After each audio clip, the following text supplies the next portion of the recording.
Pay, tara, magluto tayo ng Bun Bo Hue, a Vietnamese famous soup noodles, beef soup noodles. Hello, I'm gonna cook Bun Bo Hue. It's Vietnamese, right? Vietnamese food. Yes. Yes, okay. This is the ingredients that I'm gonna put inside the broth. For now, we will make the broth. These are whole onion cut into 4 pieces, 1 whole garlic cut into half like this, 2 stalks of what's this again, cinamon, 3 star anise, can see star anise, 5 cloves, and then I have a whole peppercorn here, 2 4 6 8 10 pieces, got 10 pieces. And then I have beef stock, 3 cubes of beef stock. Then I have the most important thing to make the broth, lemongrass. This lemongrass stock. I have here 2 4 I have 8 pieces, and then mash it like this, crush it. You have to crush. The smell of the lemongrass will go to the broth. I use the mortar, this one. I know you have this. Just use this one. Otherwise, it's difficult to crush it. Ay, crush until like this. Then I have this. This is coriander stem. This is coriander stem. Okay, I just remove the leaves and do not throw away the stem, the roots. Keep the roots because it has a lot of smell on it. It helps to have that very umami flavor of the coriander stem. Don't forget that coriander stem, 3, and then lemongrass. And for the meat, I have here 1 whole beef chunk. Okay, when you go to the supermarket or to the grocery, just find beef chunk. Okay, do not mistake it into beef chop. This is chunk. Okay, it has a fatty there's tendons here also. It helps it. And then I have some pork bone. Okay, this is what we use for the broth. So now, what we're gonna do, I have a whole stock pot here, and I have a pan. Okay, this pan, we're gonna use it to grill all these ingredients. Okay, we're gonna grill it, burn it a little bit so the flavor will come out. You can see the difference when you try it, one that is not grilled and one that is fresh as it is. The grilled one tastes better. Okay, that's a tip for you who is gonna follow my recipe. First, you have to grill it, and when you grill it on the pan, do not put oil. Just leave it as it is. When it's very hot, you put the ingredients. Okay, this has a skin. Okay, do not remove the skin, so it won't like separate on its stock. Okay, you have to put it to burn like that. Put it like this. The same with the onion. Okay, the onion like this, you cut it into 4 pieces, and then you just grill it like this. Okay, put that in here to burn it. And then the cinnamon, this is the same thing. So when you know how to cook curry, they do the same with this. They grill it first, but except mine, it doesn't have the oil. I don't use oil because later on the beef, it produces fat in there, even the ginger. Okay, grill it like this. Ginger. See, I don't know if you can see it on the camera, but it is smoking. Okay, leave it as it is. So while grilling, let's put water on the pot. Tap water should be fine. Okay, you don't need to be. And let's put how many is this? And measuring cups. That is 500, which I use the flour. Liquid is 600, cannot see properly, 600 ml. You put it 3 times, so that's 600 times 3. Okay, now this is my ingredients. You see, it's supposed to look like this, burn, but not totally burn. Okay, just make the aroma come out. And the ginger, do the same thing. Turn it over. Do not worry that it was charcoal green. This is what we are aiming to be, like that. It's burnt but not totally burnt. Okay, I'll cook the other side. And it's the same thing with the ginger. Okay, like this. Watch out when you're grilling. Do not make it faster. Just watch out for the fire. Okay, do not put in number 9. Put in number 5. I don't know if you can see it. This is number 5. Okay, this is number 5. Just enough to slowly grill the ingredients. Just enough to slowly grill it. Okay, after that, when it's done already, let's switch on this to boil the pot.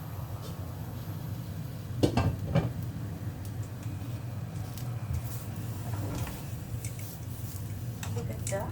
This is what we like. Okay, totally burn the outside, the skin and the outside, but not the inside. So when we're done, okay, when we're done grilling already, let's put it. It doesn't matter whether the water is boiling or not. We just started switching it on, so it's still cold. Now we're gonna throw all of this inside. There you go. And then we put the meat.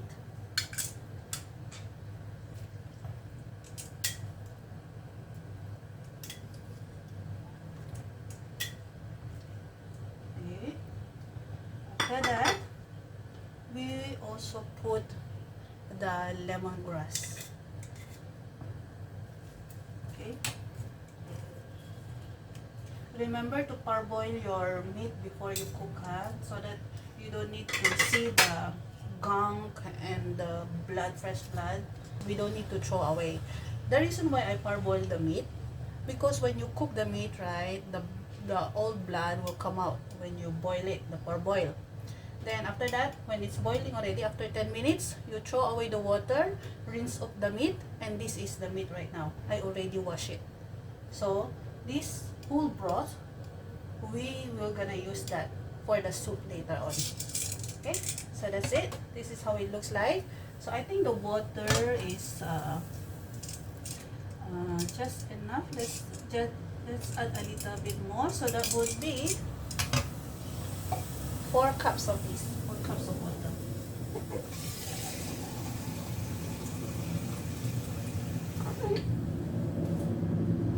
Let's see. Actually, this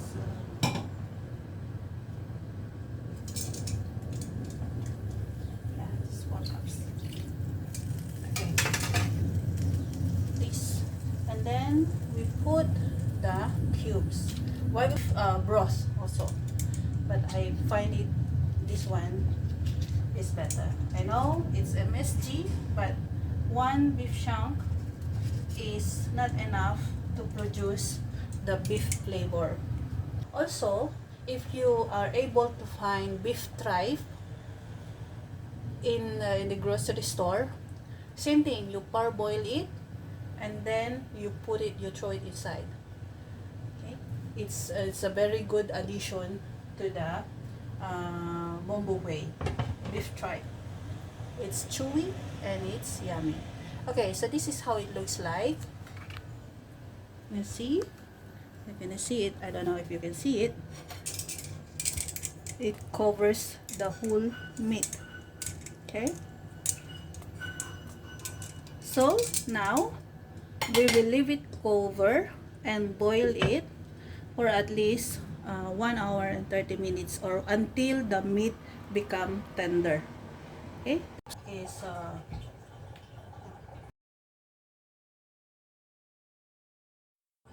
now my soup pot is boiling. It is shimmering. When you're shimmering your broth, lower the temperature, or lower the fire into less than medium, so it's slowly boiling and slowly reducing the water also. Now that it's boiling, we gonna add another ingredients for that. Why it's separate, I'm gonna show you why. Of course, my Bun Bo Hue tastes different from the usual Bun Bo Hue. This is annatto powder or atsuete. If you can find one in the Philippine store, you can buy this. I have whole onion, shallot, chop it into like this, and the cooking oil. What we're going to do is we going to cook it slowly until the onion become translucent, almost brownish, and then we throw in the annatto powder, and then after that we'll throw in on the broth.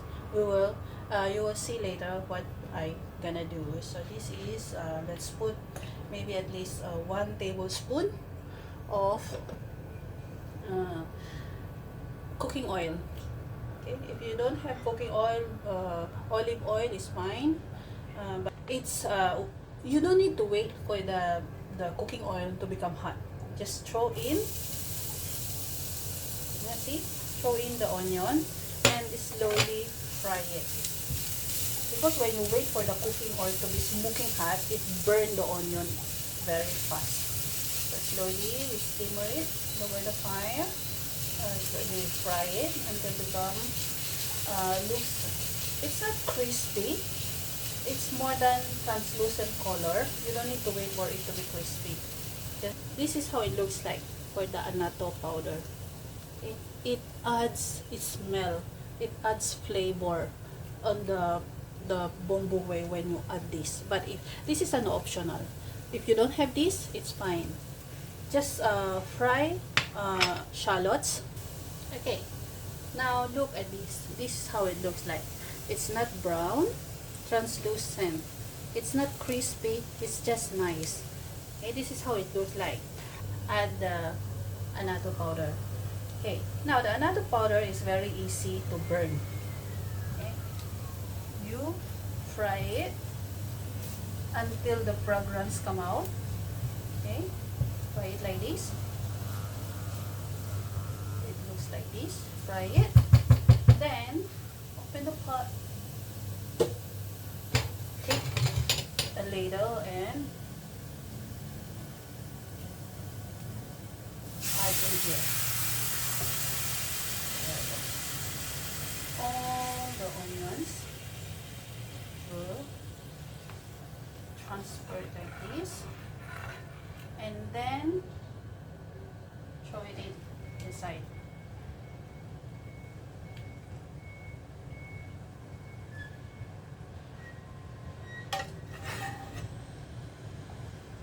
Okay.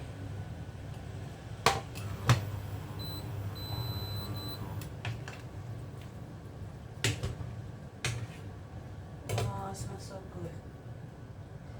Okay, just leave the pot like that, and then later on, when it's almost done, you just season it with nothing but fish sauce. It's tender already, then you are ready to season it according to taste. Okay, but do not overpower it with the fish sauce, otherwise it will become very salty. That's it for the Bun Bo Hue broth. Just leave it boiling, simmering for at least 1 hour and 30 minutes, or until the meat is tender. not totally. I'm gonna prepare the chili sauce.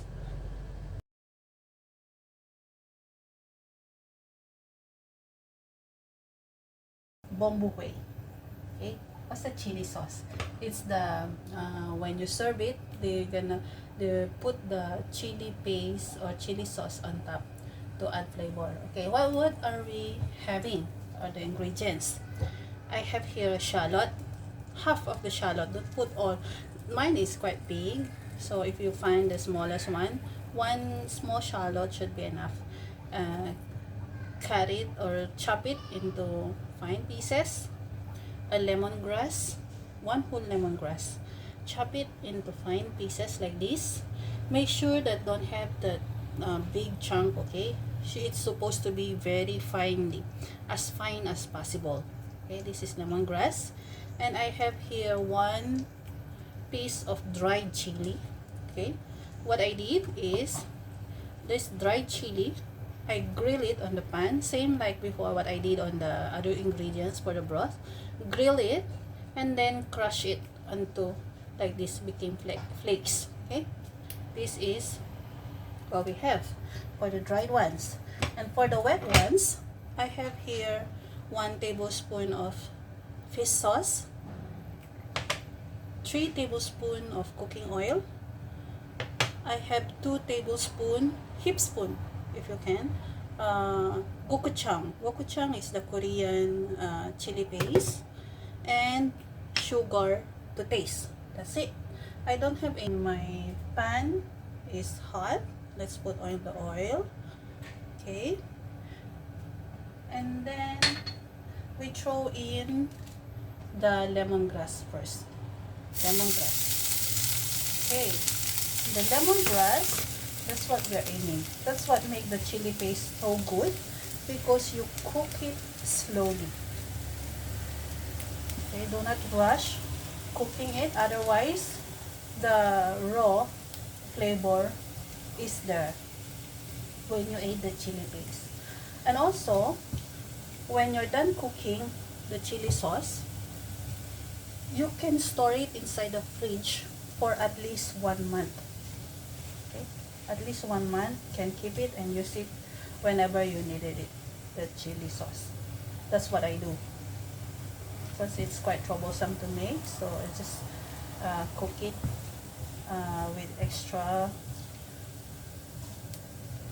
Okay, now until the lemongrass, I can smell the lemongrass on there already, like brown color but not totally brown, same like what I did on the onion anato. Let's just become translucent. This is how it looks like, yellowish. Okay, yellowish but not brown. And then let's add the onion and the chili flakes. Same thing again. Let's just slowly like this. Okay.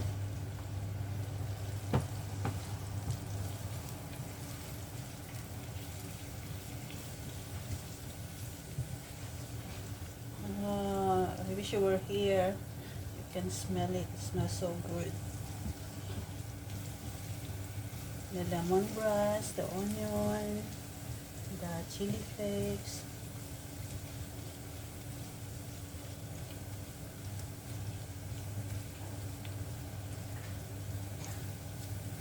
Slowly. Okay, you can see the onion and the lemongrass. It looks like this. When it looks like this already, let's throw in the gochujang.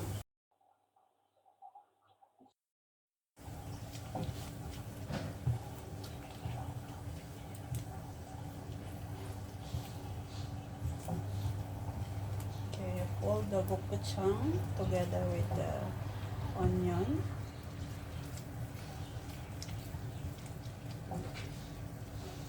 You cook it in low fire, okay? Do not rush it in high fire, you will burn. Then after that, season it with fish oil.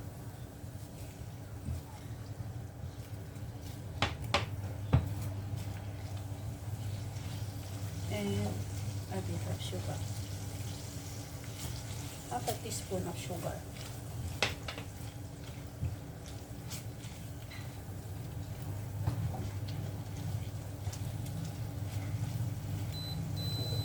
There you go. That's the chili sauce. Done. That's how it is.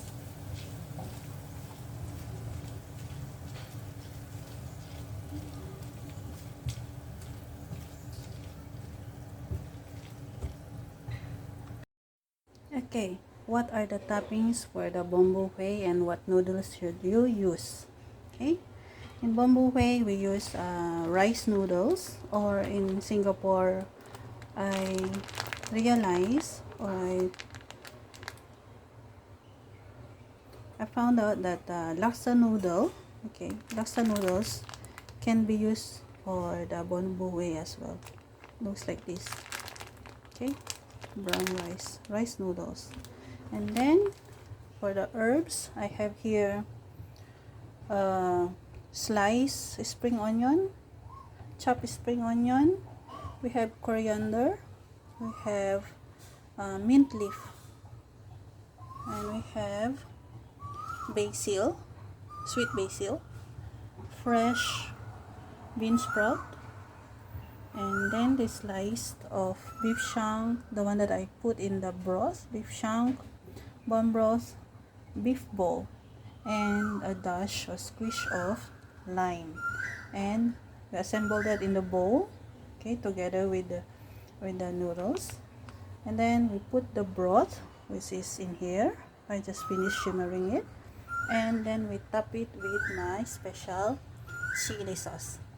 Okay, enjoy eating the Bun Bo Hue at home. No need to go to the restaurant. You can do it at home. It's healthier and it's cheaper and it's yummy.